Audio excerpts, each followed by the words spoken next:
एक समय की बात है। एक गांव था जो अपनी सुंदरता और शांति के लिए प्रसिद्ध था। एक छोटा सा गांव था।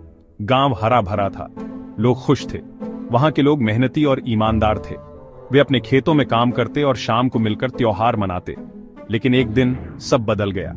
आसमान में काले बादल छा गए और गांव में अजीब सी उदासी फैल गई। गांव में बुरी शक्तियों का वास हो गया। बीमारियां फैलने लगीं। लोग अजीब अजीब बीमारियों से ग्रस्त हो गए। फसलें बर्बाद होने लगीं। खेतों में खड़ी फसलें सूखने लगीं। लोग डर गए। उन्हें समझ नहीं आ रहा था कि यह सब क्यों हो रहा है। गांव वाले बहुत दुखी थे। वे एक दूसरे के साथ मिलकर रोते और अपने दुख साझा करते। वे रातों को सो नहीं पाते थे। वे डरते थे। हर रात उन्हें अजीब अजीब आवाजें सुनाई देती। उन्हें समझ नहीं आ रहा था कि क्या करें। वे एक दूसरे से सलाह मशविरा करते, लेकिन कोई समाधान नहीं मिल पाता। उन्हें मदद की सख्त जरूरत थी। वे गांव के बुजुर्गों और विद्वानों से मदद मांगने लगे, लेकिन कोई भी इस रहस्य को सुलझा नहीं पा रहा था। गांव में एक साधु रहते थे। वे बहुत दयालु थे। साधु का नाम महादेव था और वे अपने ज्ञान और करुणा के लिए प्रसिद्ध थे। गांव के लोग उन्हें बहुत मानते थे और उनकी सलाह लेने के लिए उनके पास आते थे। वे हमेशा लोगों की मदद करते थे।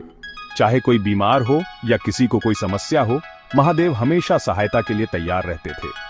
उनकी उपस्थिति से गांव में शांति और समृद्धि बनी रहती थी। एक रात साधु को एक सपना आया।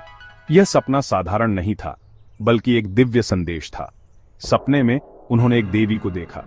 देवी बहुत सुंदर थी। उनकी आभा से पूरा वातावरण प्रकाशमय हो गया था। देवी ने साधु से कहा, डरो मत। उनकी आवाज में एक अद्भुत शांति और सुकून था। मैं मां मेलड़ी हूं, मैं तुम्हारी रक्षा करूंगी। देवी ने साधु को आश्वासन दिया। देवी ने साधु को बताया कि उन्हें क्या करना है। उन्होंने साधु को कुछ महत्वपूर्ण निर्देश दिए जो गांव के भविष्य के लिए आवश्यक थे। साधु जाग गए। वे खुश थे। उन्होंने महसूस किया कि यह सपना एक दिव्य आशीर्वाद था। उन्हें देवी पर पूरा भरोसा था। साधु ने देवी के निर्देशों का पालन करने का निश्चय किया और गांव के लोगों को इस दिव्य संदेश के बारे में बताया। साधु ने गांव वालों को देवी का संदेश सुनाया। गांव वालों को उम्मीद दिखी। सभी ने मिलकर देवी की पूजा की। उन्होंने भजन गाए। उन्होंने प्रार्थना की। उनकी श्रद्धा बहुत दृढ़ थी। धीरे धीरे गांव से बुरी शक्तियों का नाश होने लगा। गांव फिर से खुशहाल होने लगा। यह सब देवी की कृपा और गांव वालों की श्रद्धा का नतीजा था। सेक्शन 4। मां मेलड़ी की कृपा। मां मेलड़ी बहुत दयालु है। उनकी कृपा से भक्तों के जीवन में सुख और शांति आती है। वे अपने भक्तों की हर प्रार्थना सुनती हैं और उन्हें आशीर्वाद देती हैं। वे हमेशा अपने भक्तों की रक्षा करती हैं। चाहे कोई भी संकट हो, मां मेलड़ी अपने भक्तों को सुरक्षित रखती हैं। उनकी छत्र छाया में भक्तों को कभी डर नहीं लगता। कई कहानियां हैं जो मां मेलड़ी की कृपा के बारे में बताती हैं। ये कहानियां पीढ़ी दर पीढ़ी सुनाई जाती हैं और हर बार सुनने पर नई प्रेरणा देती हैं। कहते हैं कि वे अपने भक्तों को मुसीबत से बचाती हैं। जब भी कोई भक्त संकट में होता है, मां मेलड़ी उसकी सहायता के लिए तुरंत आती है। वे बीमारों को ठीक करती हैं। उनकी कृपा से कई लोग चमत्कारिक रूप से स्वस्थ हो चुके हैं। मां मेलड़ी की चिकित्सा शक्ति अद्वितीय है। वे गरीबों की मदद करती हैं।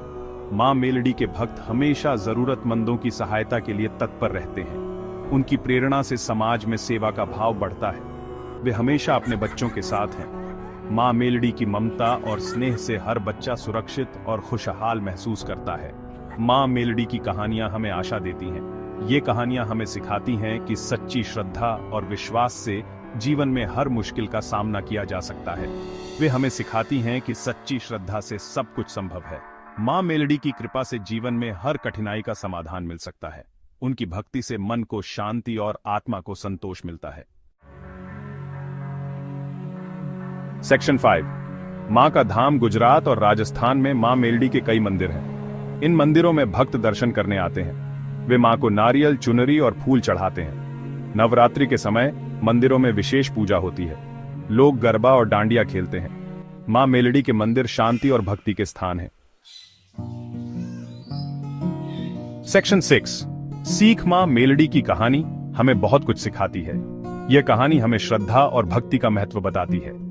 यह हमें सिखाती है कि मुश्किल समय में भी हमें हिम्मत नहीं हारनी चाहिए। हमें हमेशा अच्छाई के लिए लड़ना चाहिए। हमें बुराई का डर नहीं करना चाहिए। मां मेलड़ी हमेशा हमारे साथ हैं। हमें बस उन पर भरोसा